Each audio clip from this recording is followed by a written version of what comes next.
Ladies and gentlemen, welcome to Meanwhile Here on Earth.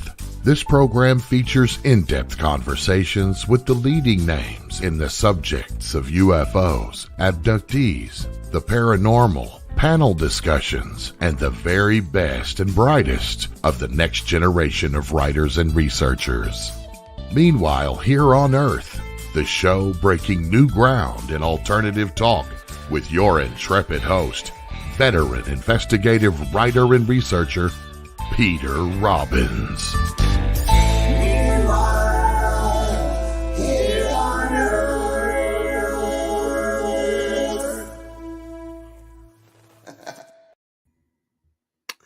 Good evening, afternoon, or good morning, depending on when you're listening to this show. But if you're listening now, it is live, 7 to 9 p.m. Eastern Standard Time, and do the math for the other times around the world. We are brought to you each week on KGRA Digital Broadcasting. You can hear us live by going to their website, which is kgradb.com at 7 Eastern Standard, and clicking on live stream at the top of the page on their website, and you are there. However, you can also listen to past programs anytime at no cost at either kgradb/meanwhile -here-on-earth / or at Spreaker.com and Deezer.com. Subscribe to KGRA and use my name as your entry code, PETER, and you can receive a 30% discount. No monologue tonight. I do just want to focus our time on tonight's return guest, a very good friend and close colleague of many years, and say that several weeks ago, my guest, Kathleen Marden, posted a statement on social media regarding somebody who had inquired if she had left the world of ufology. And she responded, as you will hear shortly. So I'm going to begin the show by introducing Kathleen with the introduction bio CV that I have used in one form or another in bringing her on every time she's been a guest on the show, and proud to have used as an introduction in bringing her on the stage at various conferences that I've had the privilege of being an MC at. I expect it will be the last time you will hear this particular introduction for Kathleen. And then I'm going to ask her to read the statement that she posted, and we'll begin our conversation from there.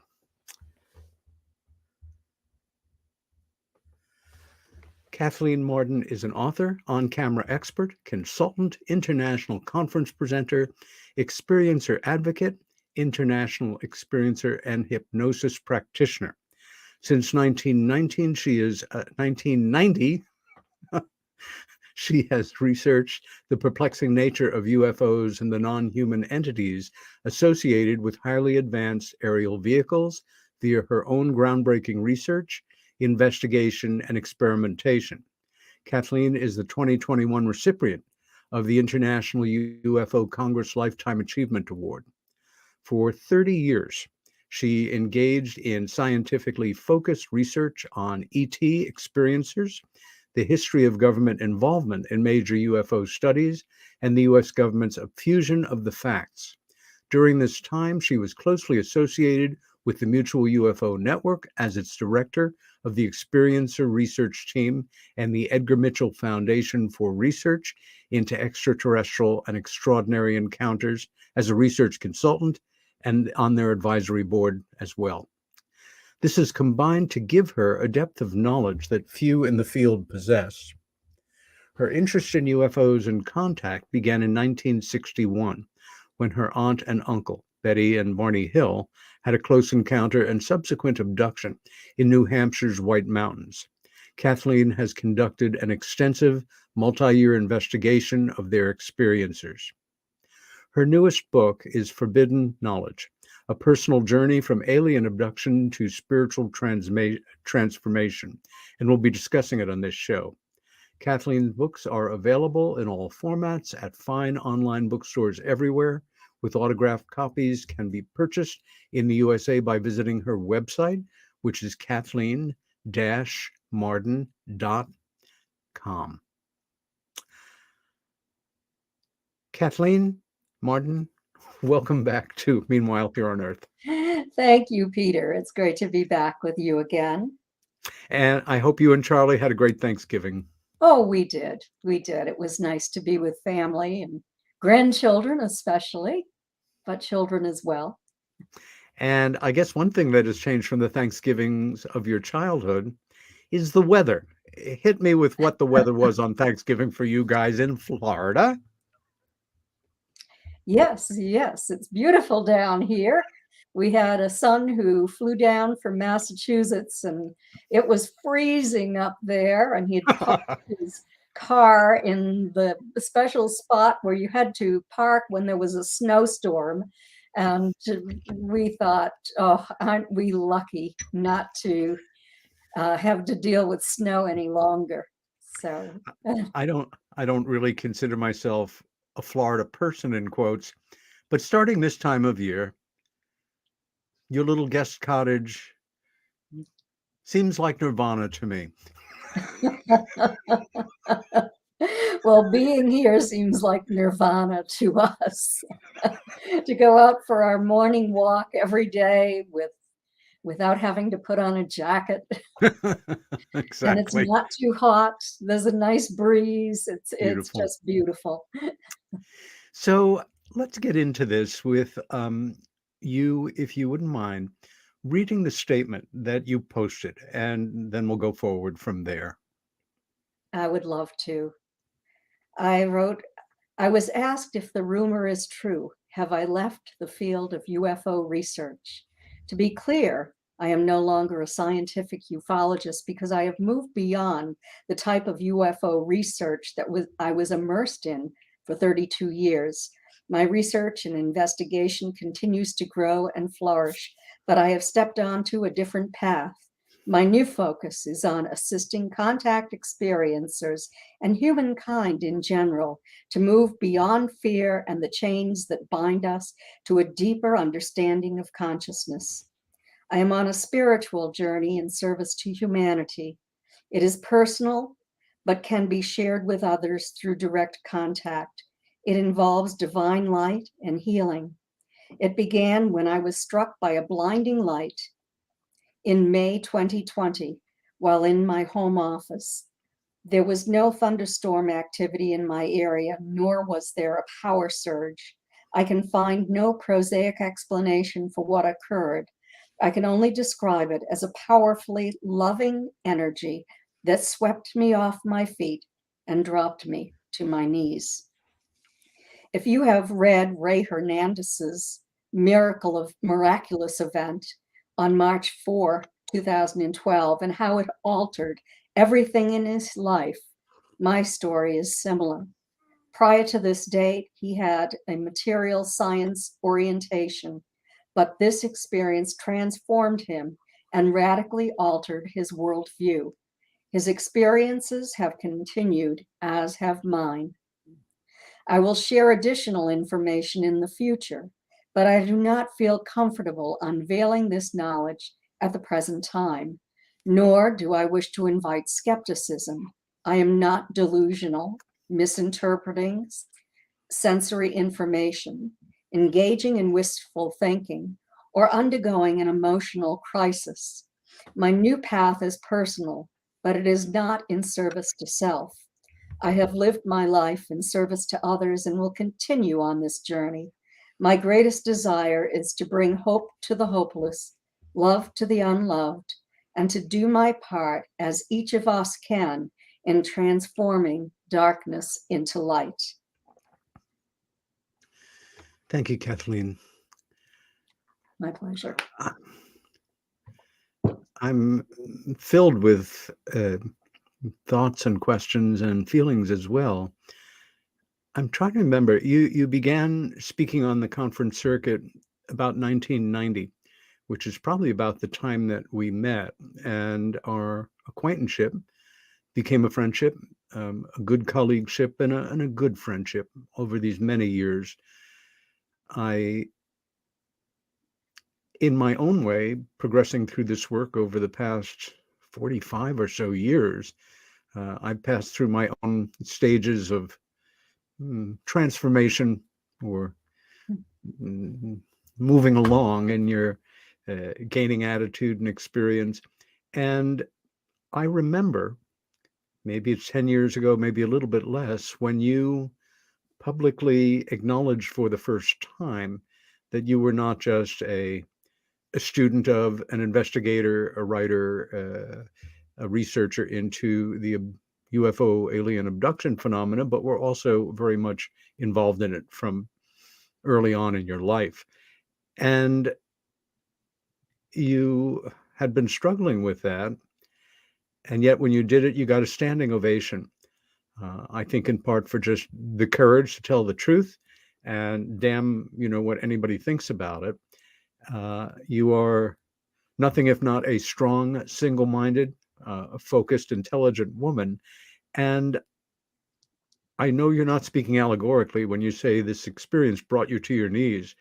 Can you give us a little more? Can you set the scene of where you were, what you were doing when this light, this energy hit, and what the immediate consequences were for you in your thinking and your reflection on your life? I'd be happy to tell you about it. I was in my office, right where I am now, and I was on my cell phone. I was talking to Chris Bledsoe, and I had worked on an investigation of two people, along with Chris, who were taken to Kraft. And so I was speaking with him and just catching up and interviewing him regarding his memories and that sort of thing. And then I started to talk to him about the smoking or burning tree that was on his property at that time. Right. And healing and that sort of thing. And all of this time, he is calling in an orb, a huge orb.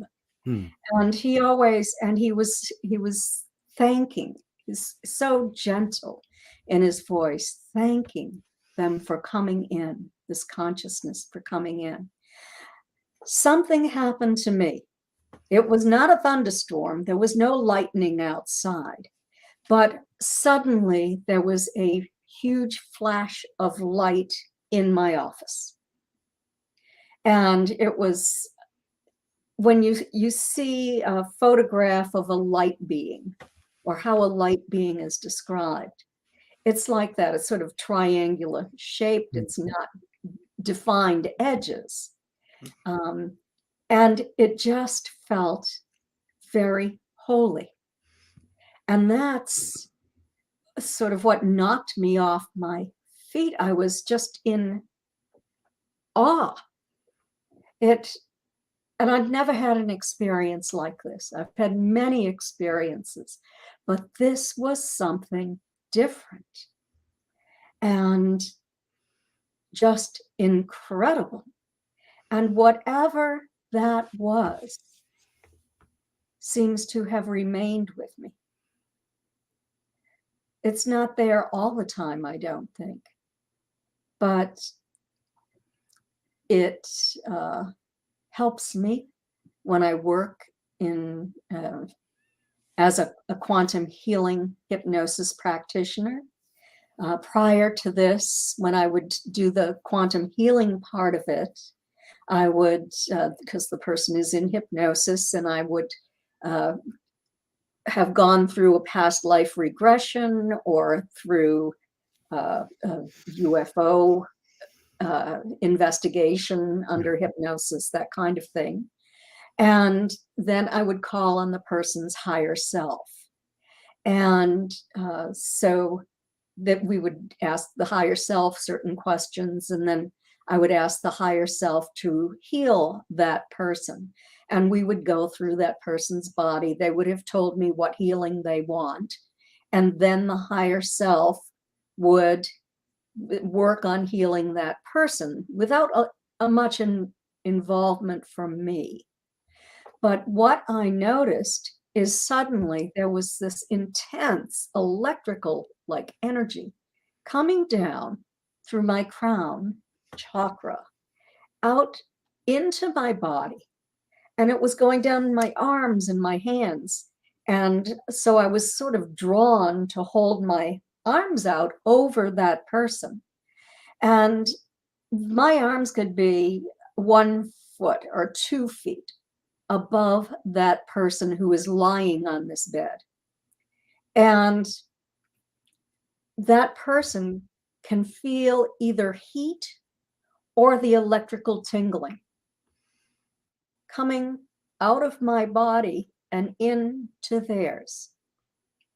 And the people that I've worked with are having a really great success rate regarding healing. So I'm in awe. I'm so thankful that I can help people even more than I could before, than I could previously.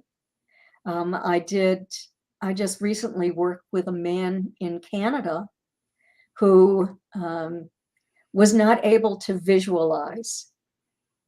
He wasn't able to picture anything in his mind. He was, I guess, born that way. And he always wanted to be able to visualize. So I worked just through Zoom with him. And it's only $30. I purchased it on my website and for a consultation. And I did this from a distance.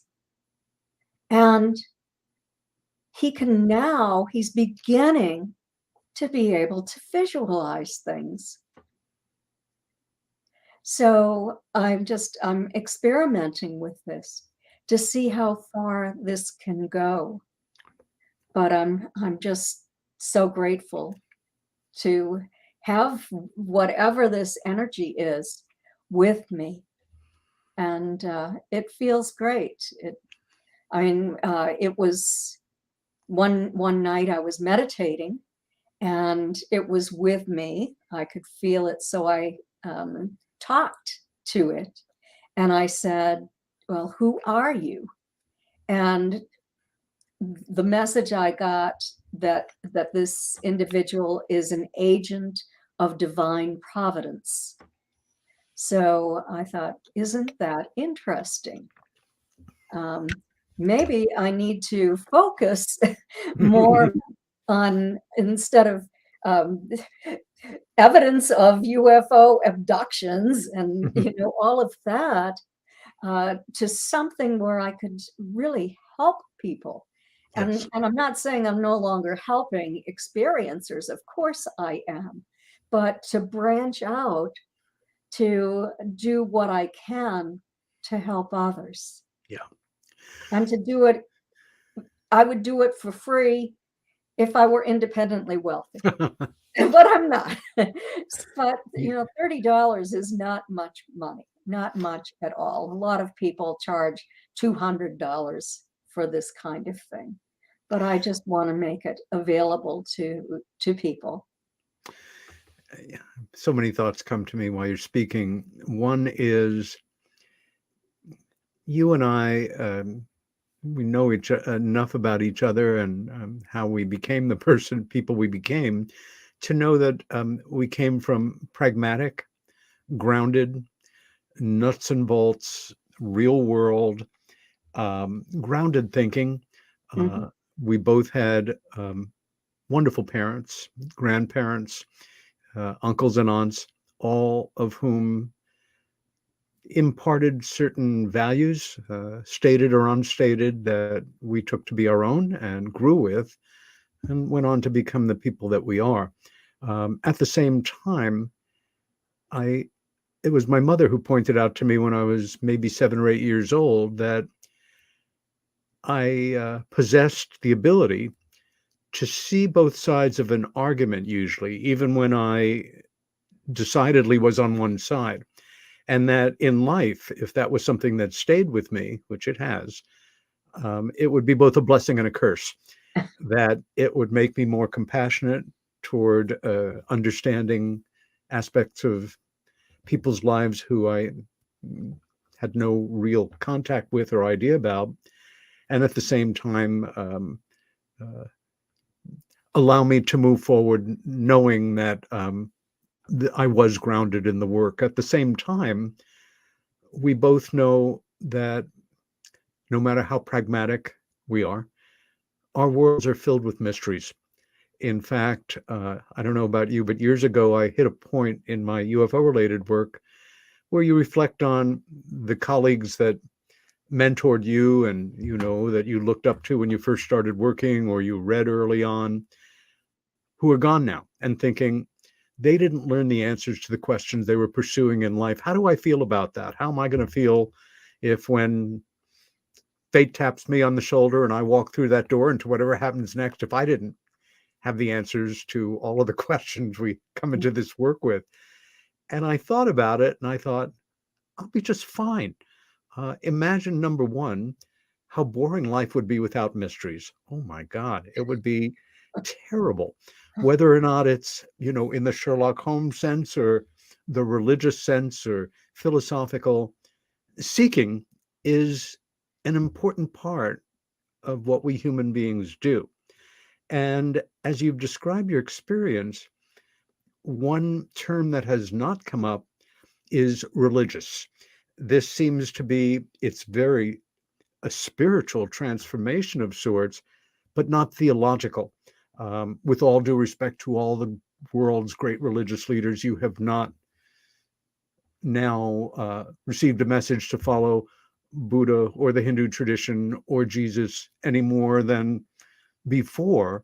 This is kind of self-guided and will reveal itself to you more and more as time passes. I just want to state here and get your response on it that you're taking this path, veering somewhat off the scientific ufology that you have pursued so diligently for more than 30 years.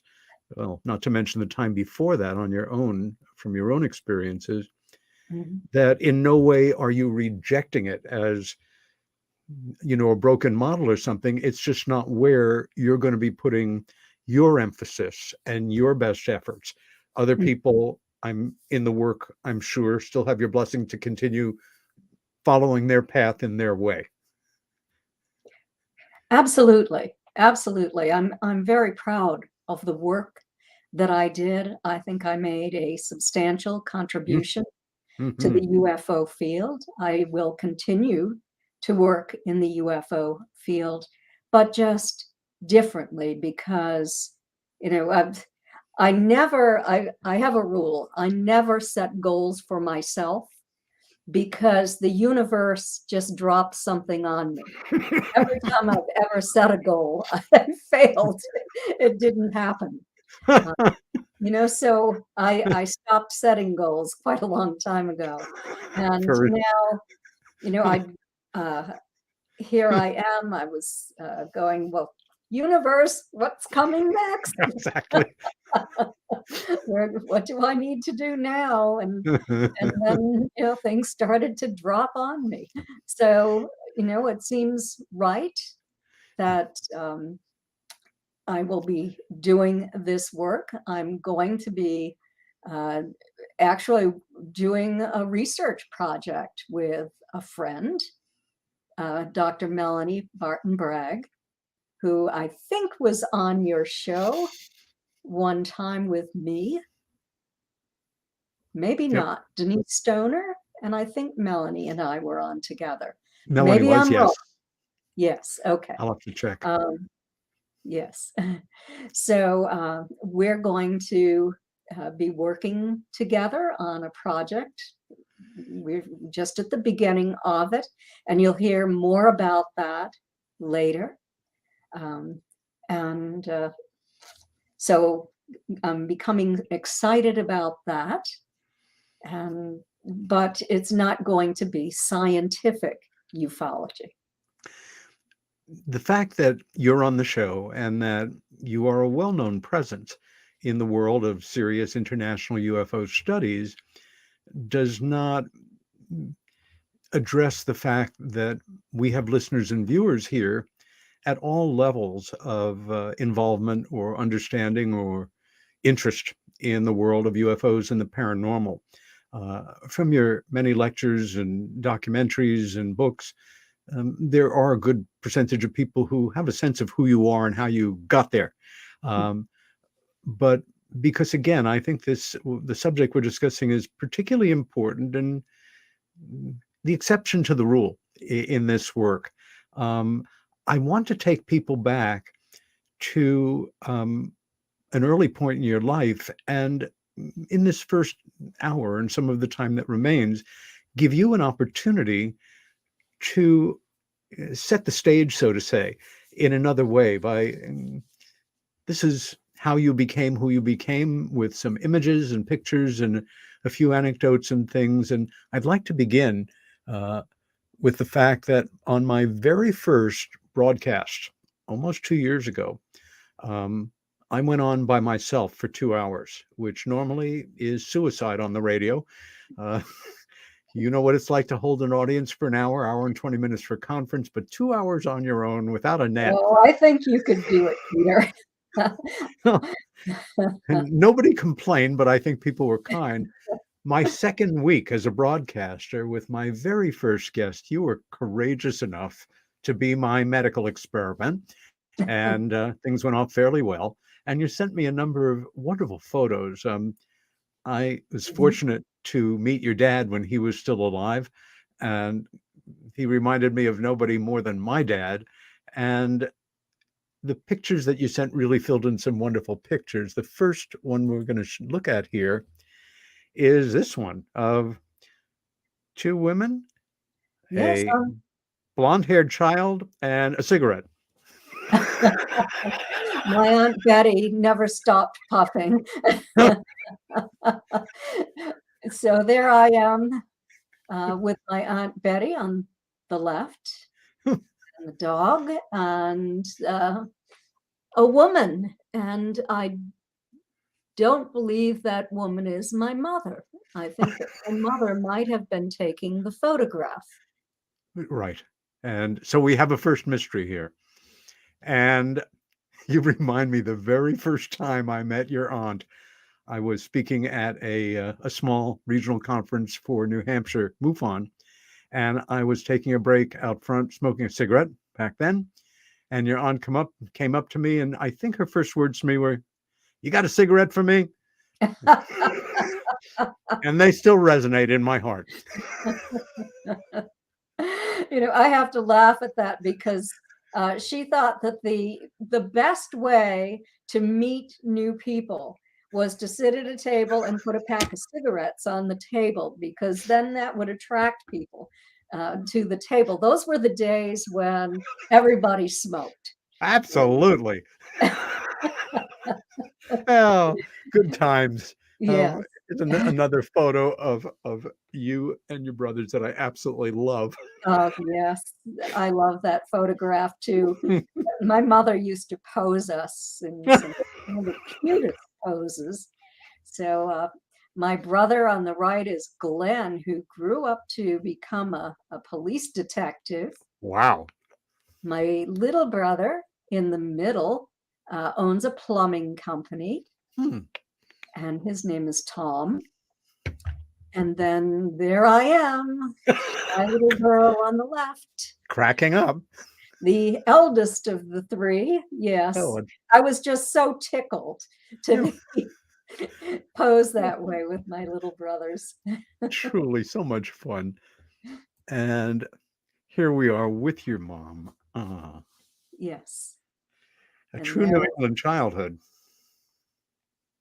Yeah. It's just, I had an ideal childhood, growing up across the street from my grandparents' farm in the country in Kingston, New Hampshire. And it was great. gardening, farming, climbing trees. Amen. Amen. Tell us a little bit about your mom and dad, what they did besides being your parents. My mother was highly intelligent, but she didn't go beyond high school, even though she graduated near the top of her class. My grandparents had already sent the 3 children to college, and my mother was the 4th out of 5. And I guess the money just wasn't there at that time. My grandfather had had a stroke, and things weren't going as well as they had been. So my mother decided to get married. My father was working up at the Boy Scout camp at the end of the street, and stopped by the farm because he had heard that the Barrett girls were very beautiful. Oh. And he decided to stop and ask for a glass of water. So he did, and he met my mother, and then he started to see her, and they were eventually married. He was from Newburyport, Massachusetts, which is a small, beautiful coastal city. And so they married. I was born, and life went on.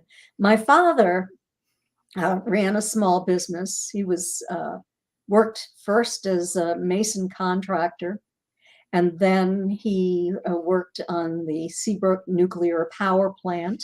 He was a foreman, a building foreman. There, he worked for the Catholic Church.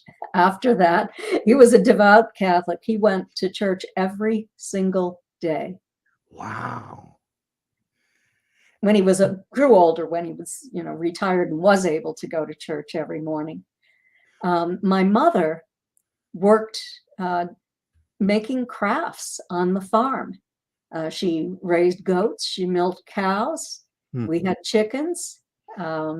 We had a garden, and she hooked rugs. She knit sweaters. She made clothing. She was very industrious, always working, but we always had a huge crowd of people around the house. All of the neighbors would come at a break time, I guess, on the farm every morning. They'd all show up for coffee and donuts. That's great. And then at like 4 o'clock in the afternoon, many people would show up again. So it was always lively. There was a lot of activity and a lot of camaraderie, friendship, and interesting conversation around my childhood home. Not that was the plan per se, but what a gift to give children to grow up in that atmosphere of, very family centric, but always people, caring, lively people around, and developing your social abilities by good models. Absolutely. Your father was a devout Catholic. Was your mother Catholic as well? No, she wasn't. And the fact that your father went to church every day, did he in any way try to encourage you or your brothers to follow Catholicism per se, or was that an objective of his? I was raised in 3 churches.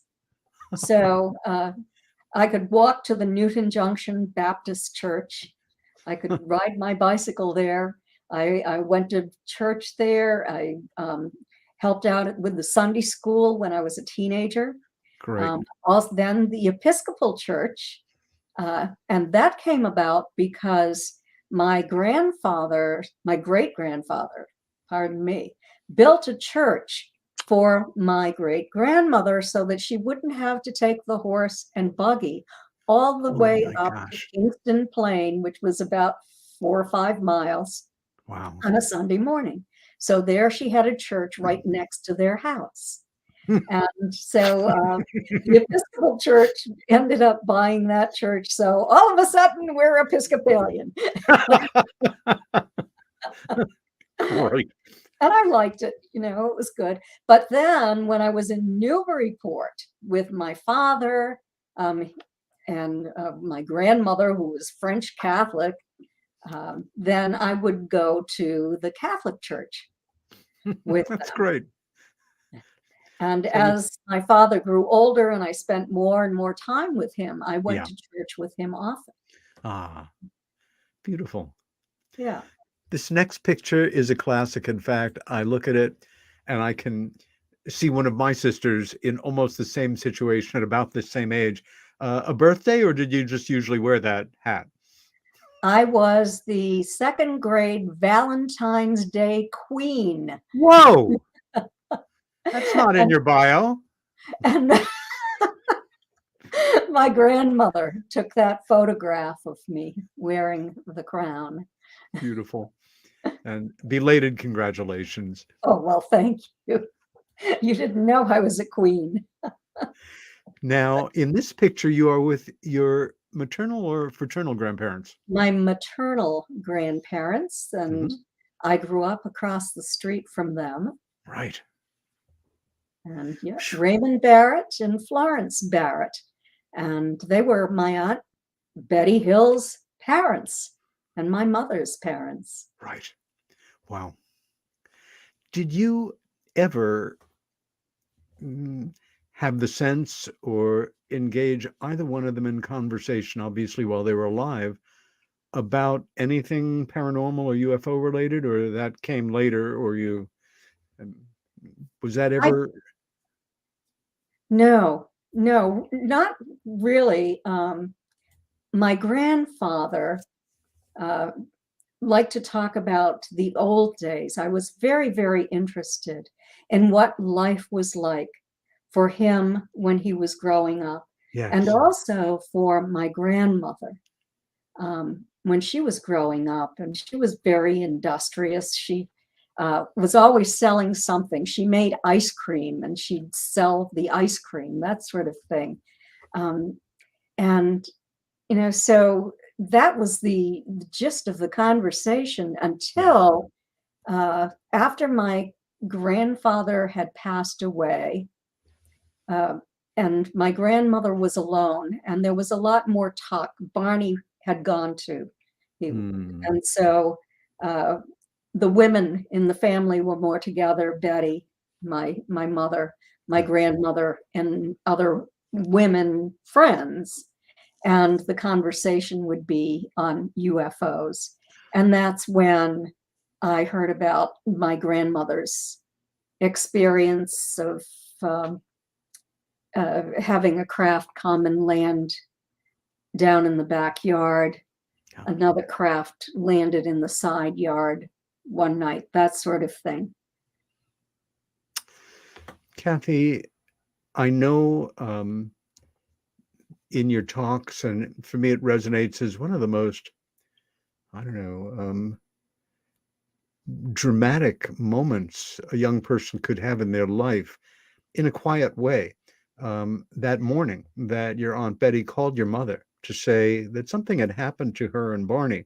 Um, am I correct in remembering that called early while you were having breakfast and you heard your mom's part of that conversation? No, just a little correction, Peter. I had returned home from school in the afternoon, Ah, gotten off the school bus, walked into the house, and there was my mother standing by the ironing board on the phone, smoking a cigarette and talking to Betty. wow. And Betty was talking, of course, about the flying saucer that she and Barney had seen the previous evening when they were returning home through the White Mountains of New Hampshire. And my mother was concerned. And so when she hung up the phone, she told me what Betty had said.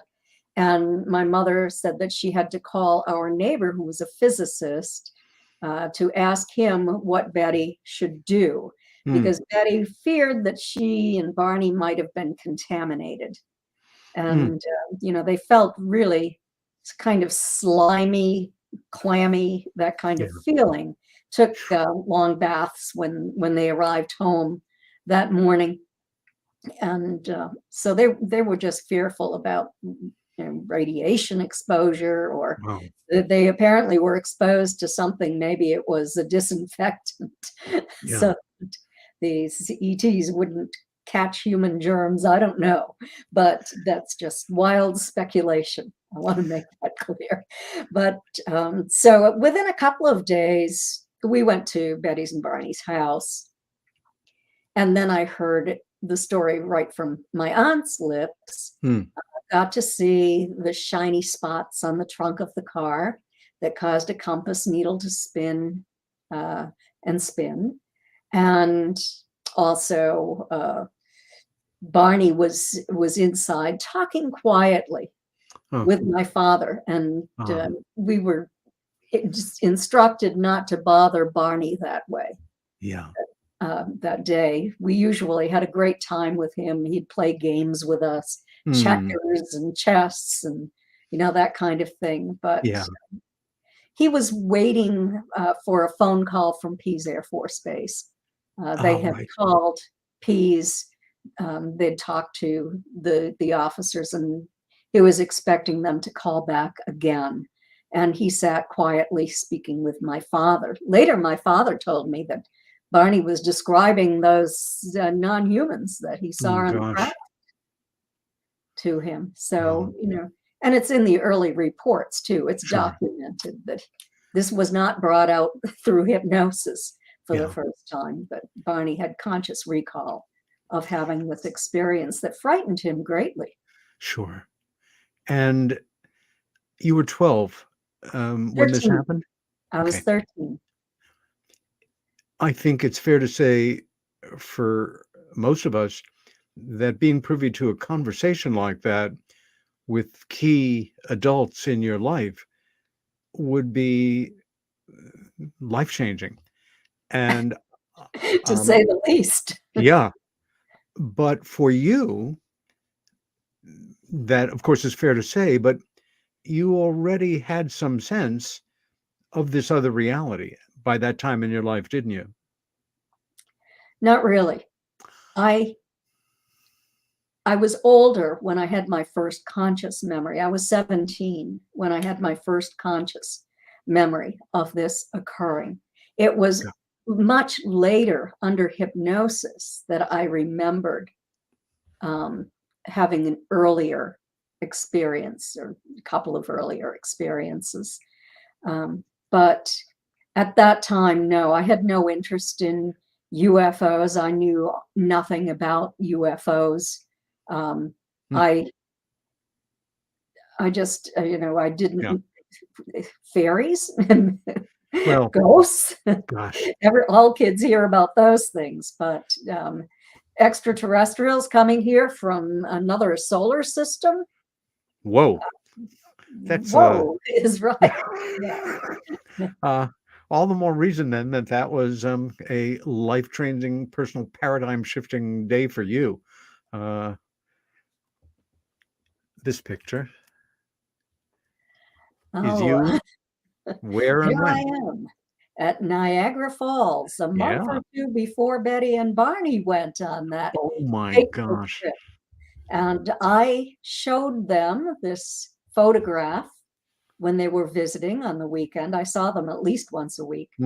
And I was telling them what a wonderful time we had. And Barney turned to Betty and said, "Do you think you'd like to go there sometime?" And she said, "Yes, I would." And so he decided to surprise her with this trip in September of '61. So am I responsible for what happened to them? Surprise, honey. I'm glad we have senses of humor that allow us to be able to laugh at somebody else's rather dark moment and see it, of course, compassionately in perspective. The late W.C. Fields once said, "Comedy is tragedy happening to someone else."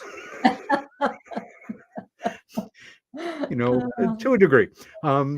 I just wanted to mention before I forget and we move on, about 1985, I had a wonderful job for years in New York. I was house manager or theater manager for one of New York City's most legendary repertory companies. Our artist in residence was the great Geraldine Page, and the company was dedicated to remounting important plays from the American and the European theater that had great social redeeming value or high emotion and values that often was a formula for a commercial failure, but being that we were a nonprofit company, just fine. And for some years, we worked out of a theater under St. Peter's Church on 53rd Street, I think in Lexington or 3rd Avenue, and is a wonderful state of the art theater. And we rented from the church. And Reverend Gensel, who's a lovely man and loved the theater and loved jazz. The church was every Friday night jazz vespers, and when a famous jazz man would die, they'd have the ceremonies often there and the wake. And one day he quietly comes in the theater while we have a working dress rehearsal. And of course, he had permission to come and go as he wished. And we're coming to a break. And who did he have with him? James Earl Jones. Oh. And I'm the house manager. We knew Reverend Gensel and everything, and I didn't want to miss this opportunity.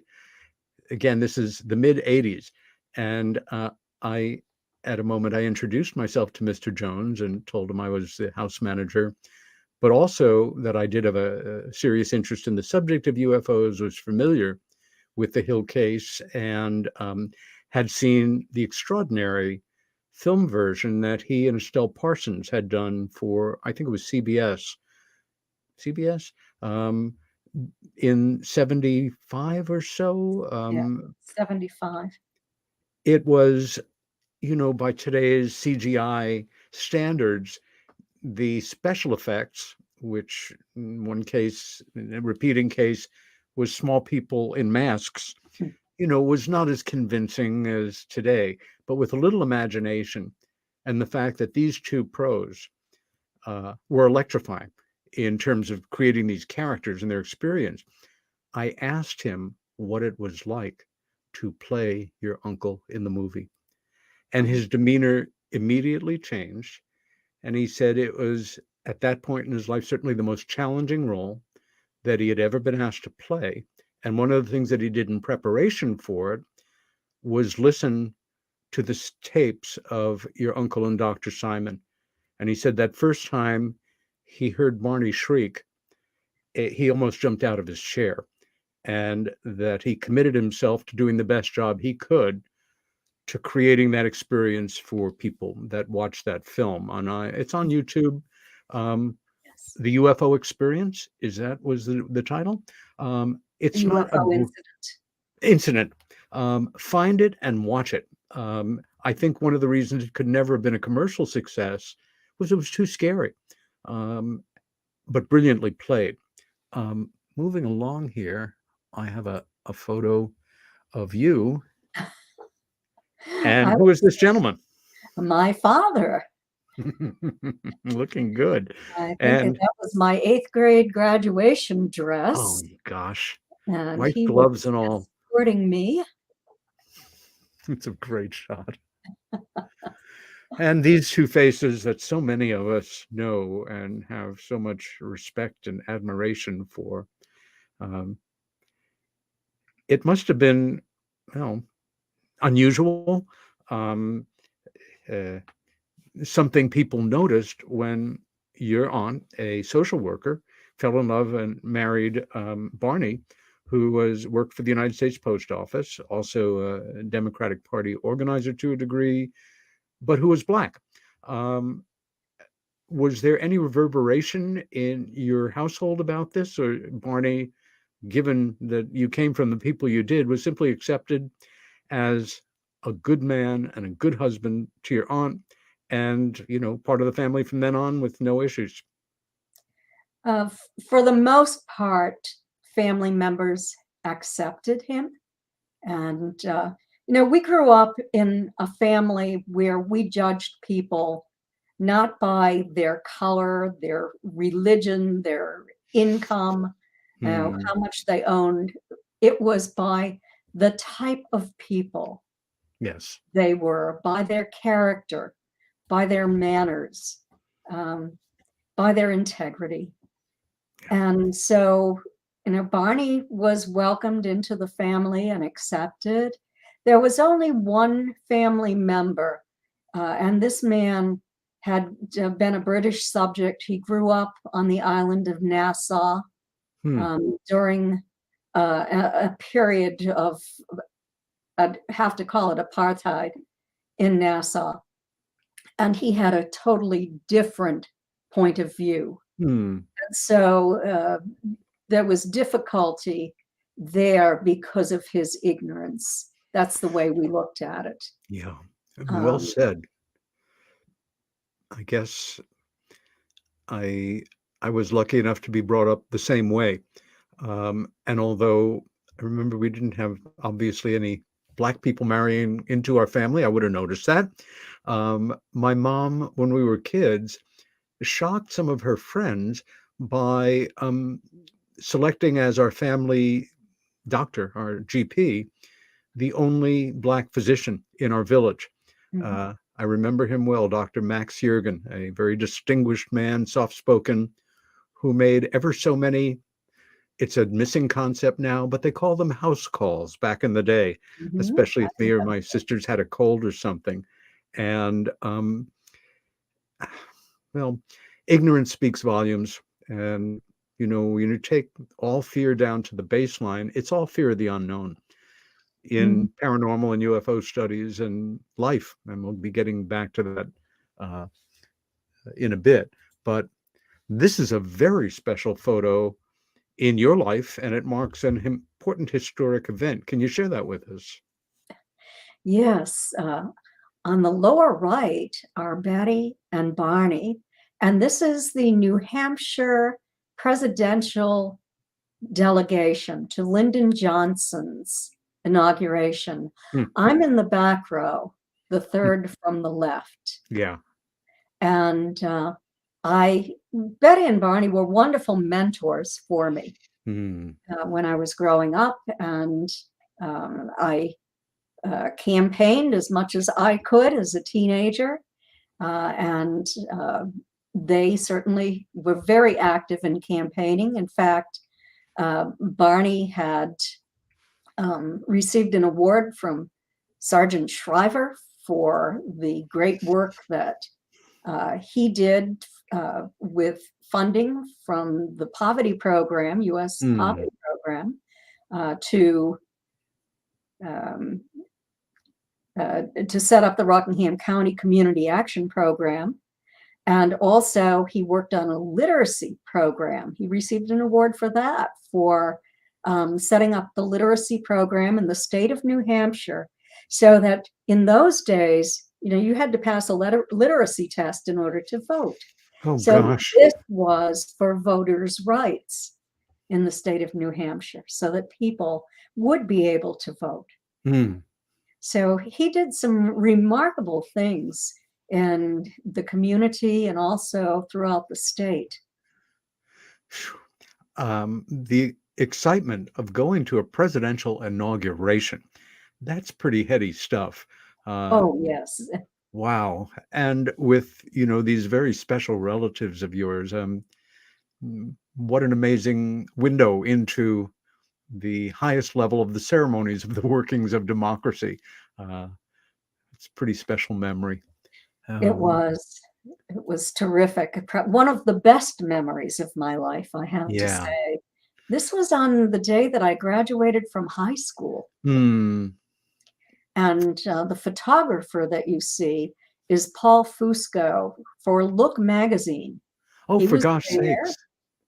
John Fuller was going to have 2 articles published in Look magazine about Betty and Barney. And they wanted to show photographs of Betty and Barney on a typical family-oriented weekend. Yeah. And so, here I am with Betty and Barney. And We're Paul going to Fusco, who attended my graduation. That's great. That's great. You, some years ago, following one of our favorite yearly events on the UFO calendar, the Exeter, New Hampshire UFO Festival, you and I and your dear friend and colleague and writing partner on the terrific Abduction Diaries, Denise Stoner. The Alien Abduction Files. The Alien Abduction Files. Oh, not working from notes, sometimes good, sometimes bad. Live radio, folks, you're watching it. You took us to the final resting place of Betty and Barney, and it was such a privilege, and it was such a beautiful afternoon, and I thank you for that always. And this is a good time for us to take our break. This is Peter Robbins. The radio show is Meanwhile here on Earth, and my special guest tonight is Kathleen Marden. We'll be back in 4. Stay with us.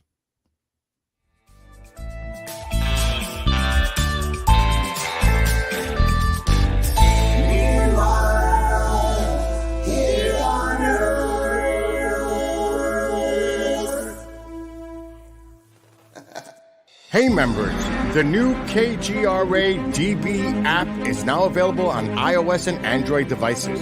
Gain on-demand access to any KGRA DB programming.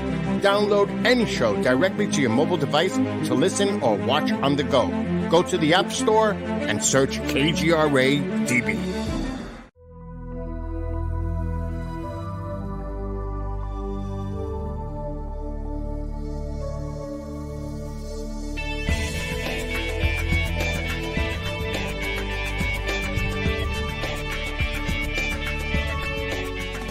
Are we alone in the universe? The most important question facing humanity is on the verge of being settled once and for all. The Mutual UFO Network has been at the forefront of this journey for nearly 50 years. Our members worldwide are dedicated to the research, documentation, and awareness that will shape the future of humanity.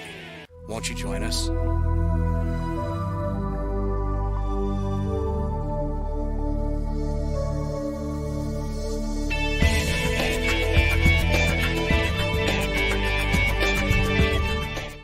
It's not just a donation. It's a warm blanket. It's a bottle of clean water. It's a roof and a bed.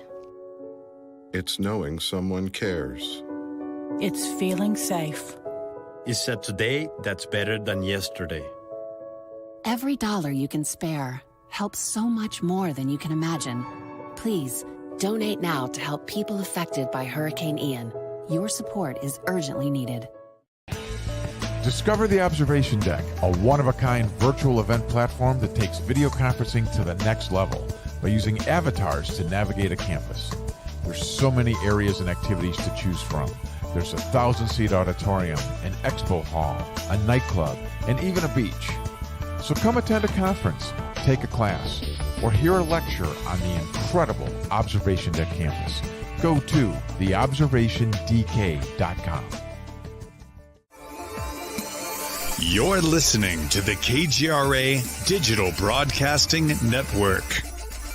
We provide unparalleled coverage of trending news in the world of ufology, cryptozoology, and paranormal phenomenon.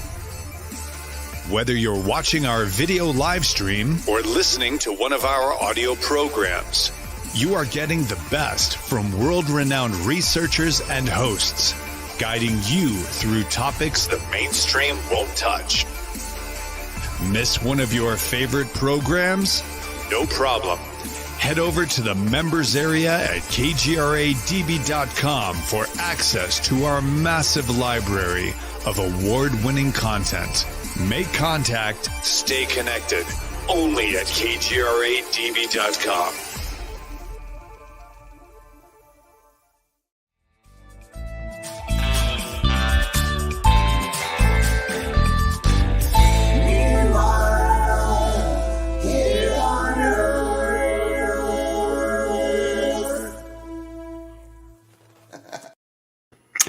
And we are back with Meanwhile Here on Earth with me, Peter Robbins, and my special guest for this evening, Kathleen Marden.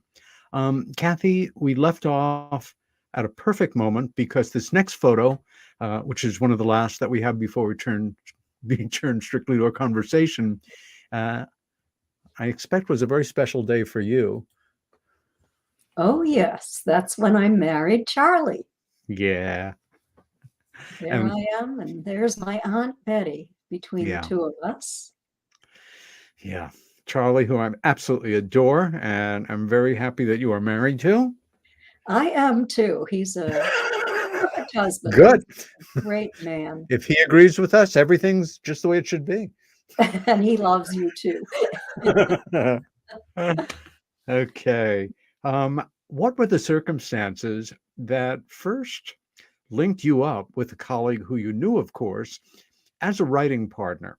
And that person, of course, is somebody absolutely beloved, a giant in the world of UFO studies, who left us a few years ago and who we miss very much, but are very fortunate to have the memories that we have of Stanton T. Friedman. Yes. I love seeing that photograph. It brings back memories. We were in Roswell when that photograph was. Oh, yeah, that convention center, sure. Yes, yeah. We had just spoken, or we were about to speak at the convention center. What brought us together to write that book, Captured? Well, my Aunt Betty Hill said to me, Kathy, if you need any help with that book, I recommend that you contact Stanton Friedman. I had been writing that book. I'd been doing the research and the investigation for years. Sure. And I had written quite a lot of the manuscript, but there was a challenge to me. I do all my own research. I don't take what somebody else has written and repeat it. I go to the archives. I do the investigation. And so there I was, challenged with a part of that story that I simply did not want to spend years studying. And that was the star map. And Stanton had been instrumental in the scientific investigation of Betty's star map. After Marjorie Fish had constructed those 14 models of our local galactic neighborhood out 54 light years in all directions, and after many, many years had finally found a match. She didn't find that match until we had advanced technologically. We had better distance data. And with that better distance data, she was able to go back and reconstruct a model, and da-da, there it was, a match. And the stars on that map had special properties. It wasn't just stars scattered out in our solar system. We need to say it was a three-dimensional model, which is very sophisticated and which backed up ultimately real scientific factual research. Yeah. Not in our solar system or even in our galaxy. This was something that she had done a tremendous amount of work on. And what she discovered is that all the stars on Betty's map are sun-like stars, although only 5% of the stars in our local galactic neighborhood, out 54 light years in all directions, are sun-like. Also, it makes sense, nearest star to nearest star, if you're going to travel, instead of being, as Stanton used to say, spread out like raisins in a thick loaf of raisin bread, plain like pepperoni on a pizza.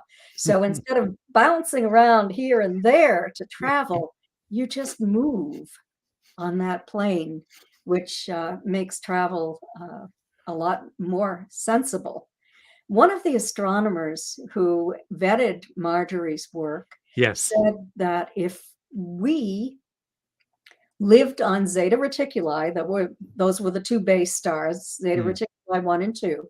If we lived there and we wanted to explore the sun-like stars in our local galactic neighborhood, that is the route that we would take. Wow.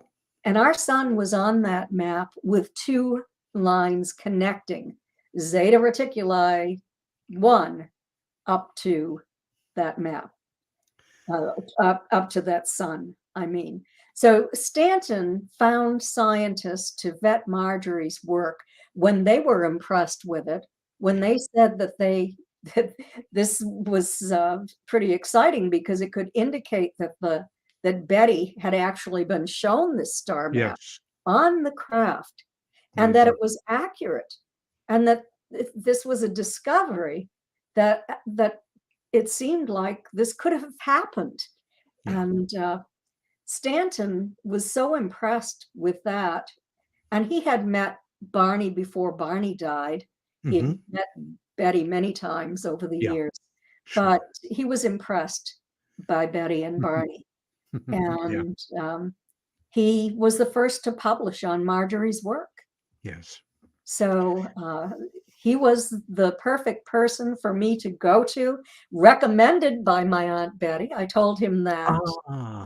And I had gone to the MUFON Symposium in 2004 or 5.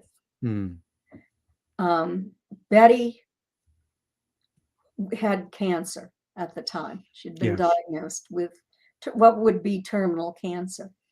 And so I started talking to Stanton, and I asked him, I said that Betty had recommended him.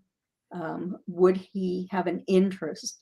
It was 2005 when he came to visit me in Stratham, New Hampshire. I lived in a condo with Charlie up there. This was sort of the interim period before we were going to move to Florida. Right. We sold our big house that we raised our kids in. And so, and it was close to Betty. So he came and he spent a few days with us. I had the entire archival collection, which I set up and donated to the University of New Hampshire. But Betty made sure that I had a full set of copies of everything and more, because I did an extraordinary amount of research and investigation myself. And Stanton was impressed and with the work I had done. And he said that he was also impressed by the fact that I was being scientific and unbiased in my approach, and he agreed to work with me. So that's how we came together to write that book. And then we just got along well together. We worked well together. We sold books well together. And, we became friends. And so we continued to work together and ended up writing three of my 6 books are with Stanton. I can't imagine that you could have ended up in any respect with a better collaborator on that book and the books that followed. And God, the way my mind works, before we leave the star map and move on, I will never be able to think about Marjorie Fisher's star map again without thinking of raisins and pepperoni. That's not necessarily a good thing, folks, but again, that's the way my little mind works. A photo that made me smile, this is about a dozen years ago, you and I and our dear friend and colleague Jennifer Stein. And she looks so pretty. And also Jennifer, who is the executive producer of the extraordinarily good Travis Walton documentary, Travis, the True Story of Travis Walton, acted as executive producer of the very memorable DVD that you and she created, or that you created and she brought to fruition, which includes remastered audio of the hypnotic regressions with Dr. Simon, which are absolutely shattering. Is that available on your website, or is there a place where people can find that DVD? Do you know? If people are interested, they can write to me. I don't have it up on my website. I probably should put it up there. What it is it's not all of the hypnosis tapes. It is my comparative analysis of Betty's and Barney's statements under hypnosis. So I lined up their statements to Dr. Simon.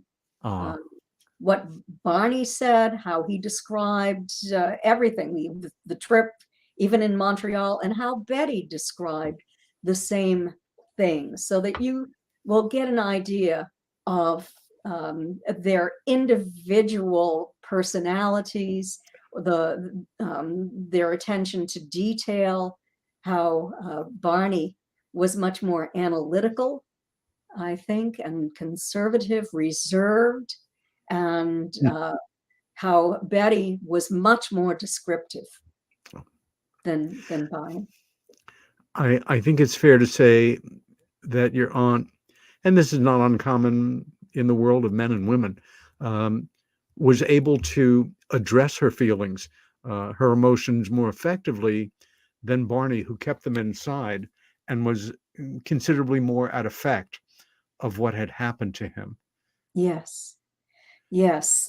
She, first of all, did not have conscious recall of observing those non-humans. She was in the car, which Barney had parked in the middle of the road because the craft was hovering about 100 feet above their vehicle.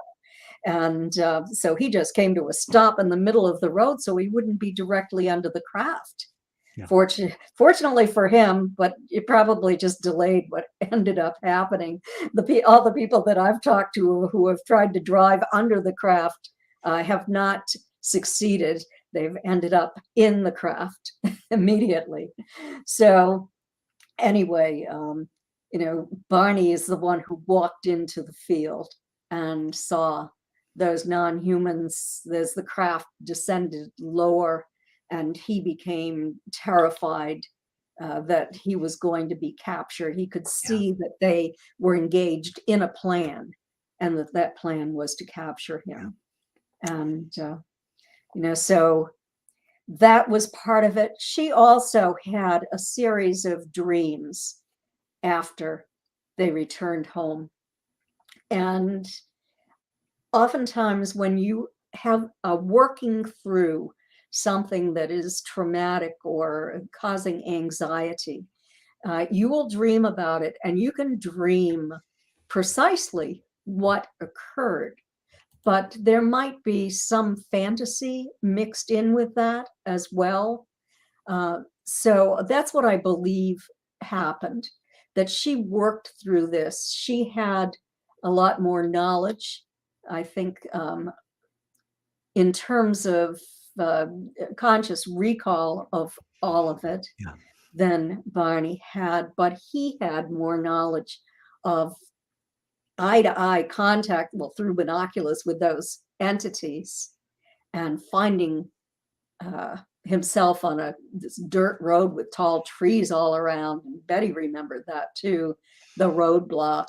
They went out looking for that, beginning not too long after they had their event, trying to find that spot. So Barney just wanted to forget about it. He wanted to go on with his life. I mean, a quote from him is, "Betty, we better forget about this as fast as we can. No good can come of it. Don't tell anybody." They had agreed not to tell anybody, but then Betty told my mother. And we were sworn to secrecy. Wow. The event, of course, happened in 1961, but broke internationally, as I recall, 4 years later in 1965. Can you remind us of those circumstances when your aunt and uncle became very public people in the world? Yes. They were never going to make this public to a wide range of people. They spoke to people in the Air Force, military officers who gave them support. They spoke to scientists, UFO investigators, but they thought it was confidential. Yeah. And so they were just going to go on with their lives and the good work they were doing in New Hampshire in politics. Yes. But then the story got out, and John Luttrell, who worked for a Boston newspaper, had spoken with a friend of Betty's, and she advised she advised John to get in touch with Betty and Barney, which he did. And he wanted to meet with them, and they would not meet with him. He actually drove up and interviewed all of their neighbors. Oh my! One night. And he talked to Pease Air Force Base. He talked to Project Blue Book people. He talked to NICAP, National Investigations Committee on Aerial Phenomena, and had a great deal of information, and ended up publishing 5 days in a row, very, very good selling newspaper articles on Betty's and Barney's experience and the hypnosis. And he was very respectful. Yes. He was very impressed by the degree of respect that he showed. He portrayed them as highly credible individuals who were highly thought of by people in their community. Yes. I did not like the fact that he put their address and phone number in the newspaper article. Betty and Barney were devastated. I was reading something just this morning, where an interview with Dr. Simon, where he was speculating that maybe they wanted this all along. I saw them. I saw their reaction. They drove from their home in Portsmouth down to my grandparents' house, and we sat together as a family. They were quite upset by all of this. What did it mean for them? Were they going to lose their jobs? And so we sat as a family and discussed it and came to a family decision on what they should do. And that decision was that they would speak about it. So they did speak shortly thereafter in Dover, New Hampshire, at the Unitarian Church, and they were introduced by the public information officer from Pease Air Force Base. And they didn't talk about the abduction. They talked about the close encounter. And John Fuller was there that night, and he was kind of a mainstream writer. Yes. Although he had written an article for Look magazine on the Condon Committee. No, that was later, though. That was back in 1969 when he wrote that. But I think it was 69, something like that. But so he offered them a book deal. He wanted to write a book about them. The cat was out of the bag. And so they decided that they would let him write the book as long as Ben Simon, neuropsychiatrist, would agree with it and express his own opinions. And so it happened, and it became a New York Times bestseller. It was published around the world in several languages. It was a big book, and it led to the movie, The UFO Incident, several years later. Fuller was a very good writer and a very good researcher. And considering the number of books that have come out on the subject of UFOs, certainly hundreds in the English language alone, since Interrupted Journey was published in 1965, it still remains a case we can point to with pride, if you will, in terms of a respectful investigation, well written up. So kudos to him on that. And Kathy, thank you for, in a sense, backtracking. The main Yes. purpose of our evening is not to discuss your past, but Right. I particularly appreciate your giving our listeners and viewers an opportunity to understand how you got from there to here. To here. And I just want to say one more thing, if I please, may. please. In John Fuller's archival collection at Boston University, we discovered, and I'm talking about Stanton and myself, letters between him and his publisher, and they would not let him tell the story the way it occurred. Oh my. He had to change it. And I think that the changes that he made have contributed to confusion over what occurred. They thought that it wasn't exciting enough, I guess. They said that it would not be a book unless he altered it. And so he is a very good writer, but the text for the hypnosis tapes are not always what Betty and Barney said. A lot of what they said is left out. It's not in the book. And that scene where there's tension in the restaurant in northern New Hampshire, it didn't happen. That didn't happen. There were a few teenagers in there, but they weren't paying attention to Betty and Barney, and they were not. Betty and Barney were not paying attention to them. They were sitting at the counter having coffee and a little snack. So there was tension put into the book. There were the part with Barney going to the trunk and getting a tire iron out at the field. No, that didn't happen. He had his gun on the seat. It was Betty's gun, actually. And he put that into his pocket as he got out of the car and walked to that field.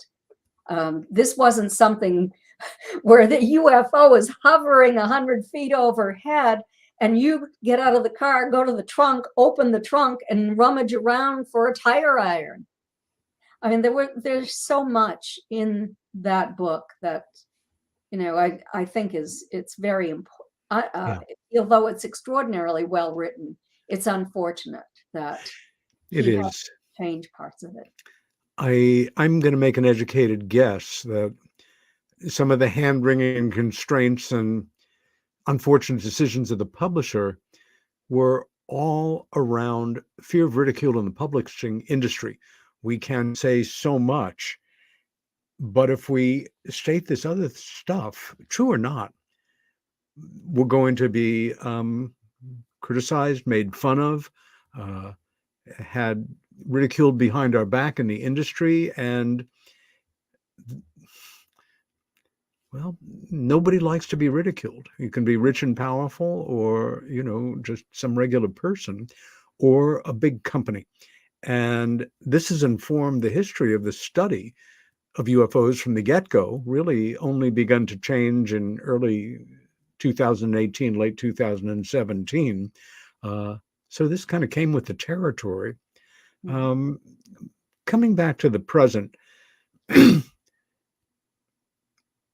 I know, starting with myself for an example, I had a point some years ago where I had another, I wouldn't even call it an epiphany, and it had to do with, what do I actually know that I could prove in a court of law, that I could bring an evidence base to and be absolutely convincing on this, that, or other aspect of UFO, UAP phenomena.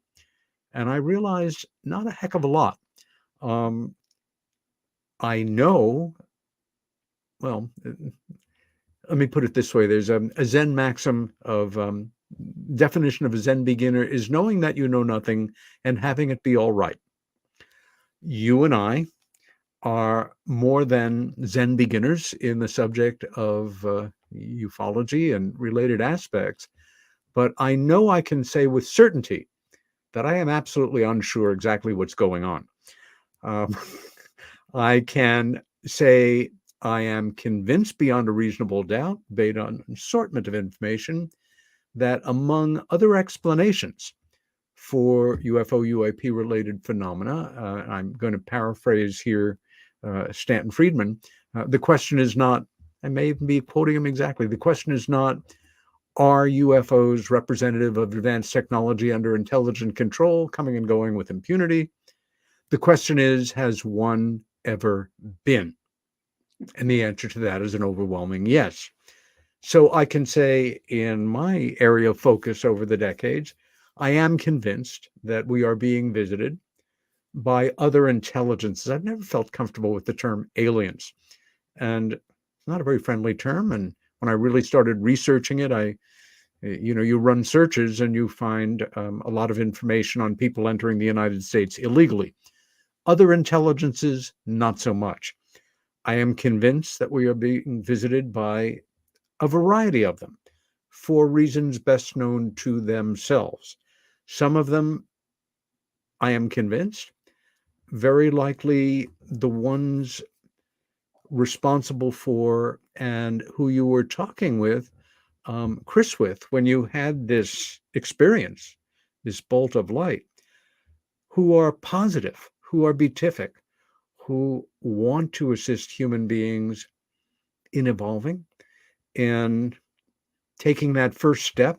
And I won't credit it to mankind because I see this as something that is driven overwhelmingly by the world of men, of stop our basic, most common activity with men in other parts of the world, which is where the line is drawn in the dirt. And if you have stepped over that line, nothing personal, but I have to kill you because you're on my side of the line now. And that's what we guys do. And we do it very well. And now with even bigger sticks and clubs and stones. At the same time, I also have come to my own personal conclusion that some of these intelligences may not be thrilled with our shepherding and husbandry of this planet, that may not be thrilled about humanity in general, and might be just as happy if we were not on this real estate and it was freer of our destructive impulses. I think there's room for all of those views. And I wondered, in looking back on your views on the visitors, to use the term that we Whitley popularized to a degree some years ago, do you see a profound change in the way you see that spectrum of intelligences, or does the view that you approach them with now, is it informed by another sensibility, or you're seeing it through, a different set of binoculars? How would you describe your perception of them in the before-after sense, if that makes sense?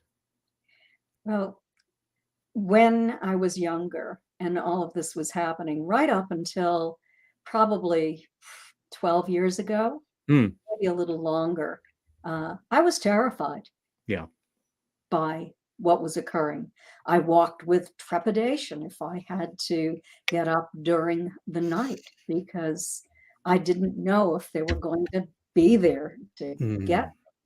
And a lot of times when they took me, I was awake and I had conscious recall of part of the experience. And I finally came to the point where I needed answers, not just the extreme ends of the spectrum. They're all good or they're all bad, but I needed answers. So I needed to take a middle road.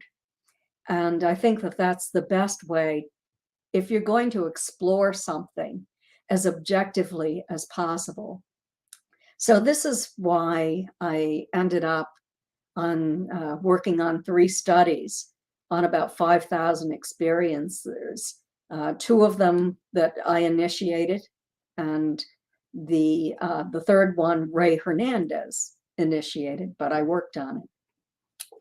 So that gave me a great deal of information about what experiencers have in common. And then I, of course, set up in 2011 for the Mutual UFO Network, their experiencer research team, now the experiencer resource team, to assist people who were having difficulty having had these experiences where they were not going to be judged. They were going to be talking with a person who understood them. They're not going to gain notoriety from it or anything else. This is confidential, and it's to help those people to come to an understanding of what is occurring in their lives. So, and it was through sheer force of will that I developed a way, a method to overcome my fear. And, it was always the fight or flight response that would kick in, and then terror. Yes. And so I asked Denise Stoner to hypnotize me and to give me some key words for rapid induction. And then I used those on myself. I practiced every day and I still do it every day. So if they come into my environment now, I only need to think those words, and I immediately become relaxed. And they have been very kind. I haven't had contact with them in probably 5 or 6 years at least, but they communicated with me. They were much kinder in the way they responded to me, the interactions that we had. So I was very pleased with that. And then in 2016, I was invited to take part in a scientific experiment. And that experiment was to study a man, to look for evidence or not. His name is Kevin Briggs, and he claimed that he had had a relationship with ETs since he was a boy, that he was able to communicate with them. And so if I was going to, it was a challenge. I wanted to look for evidence. Is this real, or is this his imagination? Or, is this really extraterrestrials, or is it interdimensionals? What is going on here? And so we assembled a team, and we worked with him for 2 years, meeting once a month to ask questions, to take in our gadgets, our instruments, to look for evidence. And we found evidence. And they showed us craft, and they showed us orbs, and they showed us that they can come into our environment and communicate with us telepathically, and all we feel is electrical energy going through our bodies. A very strong electrical tingling. And so in Forbidden Knowledge, I've put 120 of the questions that we asked, and they're specific answers. These aren't platitudes like a lot of people got through channeling. There are some very good answers, I believe, to those questions, and they've held up against other channelers that I've spoken with or whose work I've studied too. So it's interesting, very interesting to me. They say that they are extraterrestrials. I can't know for certain, even though they've shown us craft, that sort of thing.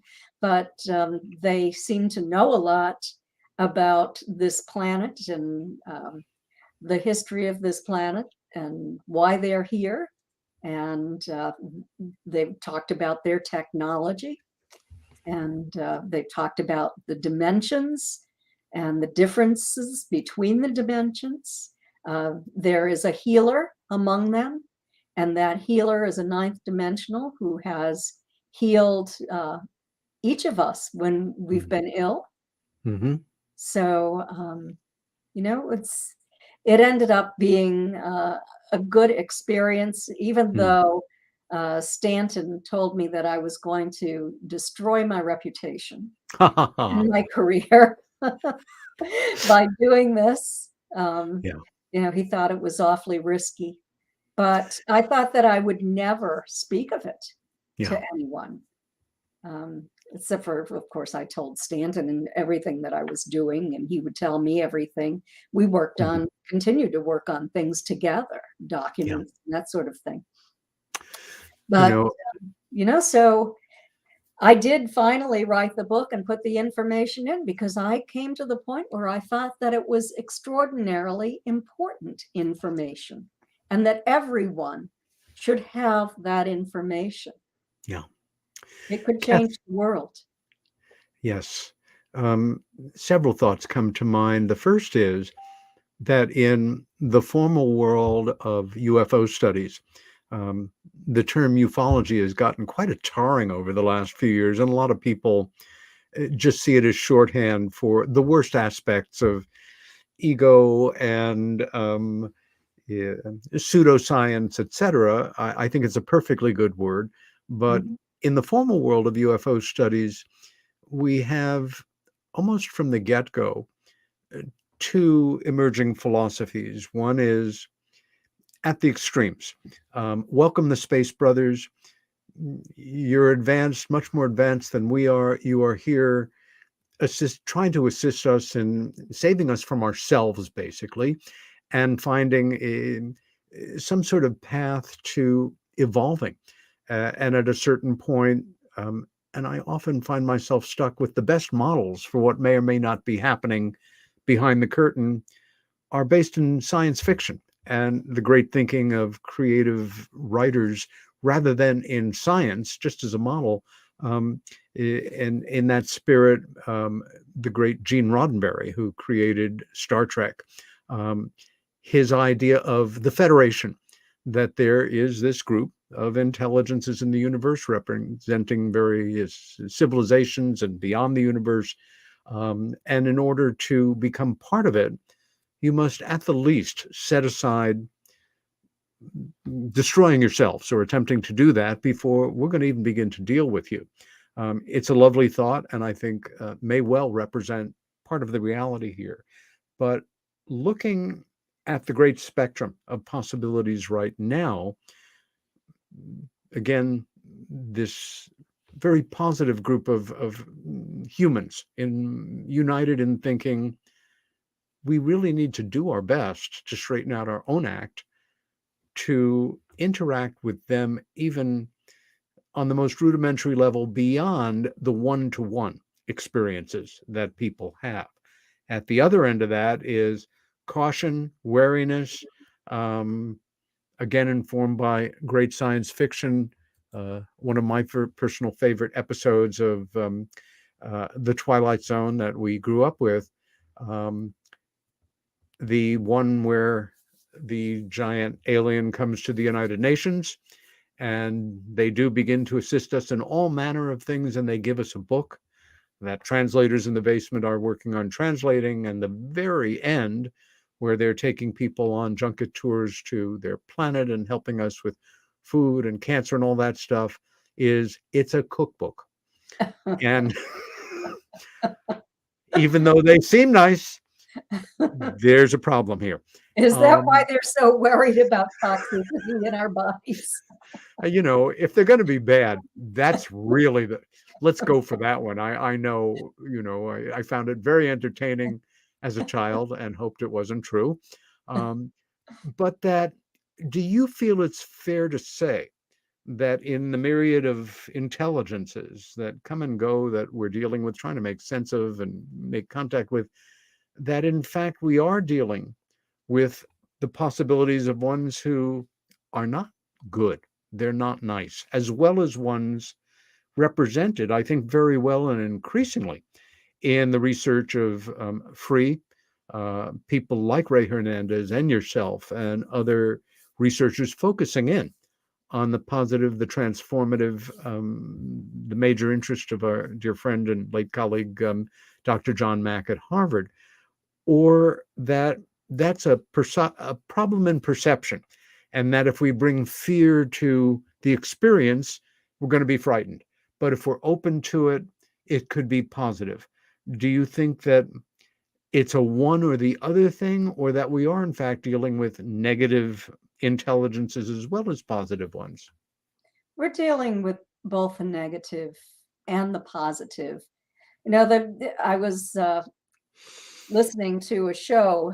Now that I'm not working 7 days a week full time in scientific ufology. I actually have the ability, the time to listen to other people's interviews. And I was listening to an interview with Gary Nolan, Dr. Gary Nolan and Dr. Yes. Avi Loeb today, and they were talking about the problem with science and with ufology, and that they were criticizing believers on both ends. In science, it is the belief that this is impossible, therefore it can't be, and no funding should be allocated to that kind of study.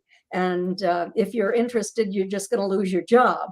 Among ufologists, it's I guess they were thinking, well, there's no funding anyway. And the ufologists are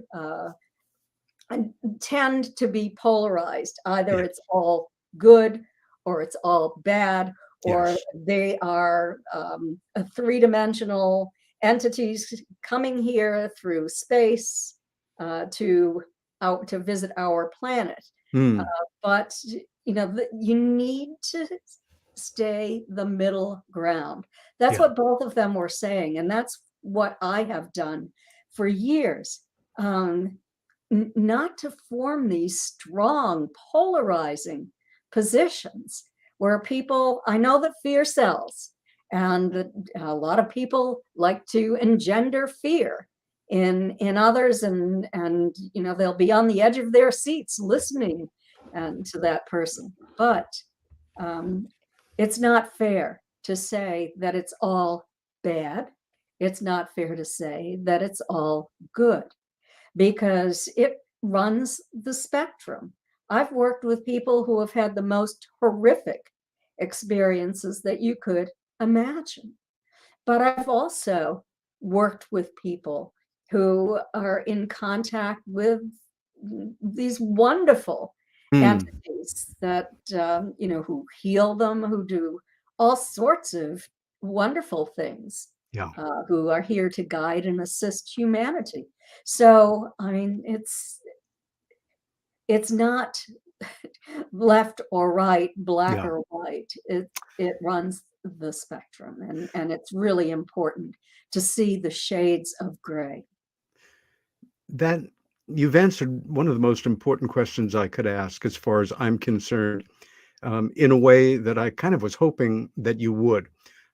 Essentially, you have transferred your focus, rather than the continued study and research into individual UFO cases, abduction cases per se, in, you know, hard metal terms, to a very natural shift in focus on impulses of doing what you can, starting recently, to make your focus. It's something that you've done anyway. It's part of your nature and character, I think, to focus in on what you can do to assist individuals and all of us in living, even if we're deeply involved in this, even if the subject is deeply involved in us, and I mean that actually as well as allegorically, that your focus is on doing the best you can to assist others in finding a center point, happiness, peace of mind, um, some understanding um, in their lives. And that's a major positive commitment toward humanity. And the work will go on in terms of the hard metal stuff and people continuing to study and publish. I know for myself, again, some years ago, hitting a point of saying my focus has shifted in this work. And it's nothing mysterious to me about how it happened. I came into this unwillingly and uninformed on a certain conscious level, with my sister sharing with me details of her very conscious childhood memories of what we would now categorize as an absolutely archetypical abduction experience, right through to her descriptions in words of what she was seeing and happening around her, in sometimes word for word memories of what she was hearing in her head in terms of the gray beings that she was interacting with, and that you are essentially saying here, my own experience of obsessed with the abduction phenomena for some years, literally needing to enter into therapy with a remarkable therapist to help me normalize it. When this information was shared with me with my sister, following my sharing with her my conscious memories that had returned to me of the repressed memory sighting that we had as kids, and then her sharing with me parts of the abduction phenomena that followed, it took me some years to not be owned by the subject and be starting to do my own research and working many cases, investigation into landings, contact events, and realizing at a certain point, my obsession with who are they? Where are they from? What do they want? What do they really look like? What is their motivation? What is their relationship with humanity? All important questions that I'm still interested in. But I realized a shift had happened some years ago that with the time that I have left, which I hope will be long and healthy, that my major interests are much more now about what I can do in my efforts, and right here as a weekly radio show, a host is one of them, to find common ground in this subject for people all over the world who more and more may relate less and less to each other in a positive manner. And if I don't have the answers to these questions by the time I die, I'm fine with that. To paraphrase Martin Luther King, it's not the destination, it's the journey. And you and I are certainly on that. And I salute you for this shift in direction and being very public about it. I think it's also fair to say, before turning the stage back to you, that I know when I came into this work, it wasn't derogatory, but people who are much more involved in the touchy-feely aspects and the what ifs and the welcome to these other intelligences, and I trust you innately, was seen as somewhat naive and mystical. The fact is, life is one giant stew, and the paranormal and the world of UFO studies that spin around us, what we absolutely know and can prove about it is a very minimal aspect of what actually is. The world of our perceptions. Here we are, human beings, think that we know stuff based on the size of our brain, our ability to put things together, the small range of hearing we have compared to other creatures, the almost laughable range of vision that we have compared to animals who we are more advanced than in some senses, but in other senses, not so much. And in our fears and our opinions, our willful ignorance on some things, because we're frightened of the truth or the possibilities around them. Um, we're all struggling with this. And the fact that some of us have higher visibility in the work is not a mark of that we're experts, a word that makes me cringe in this work.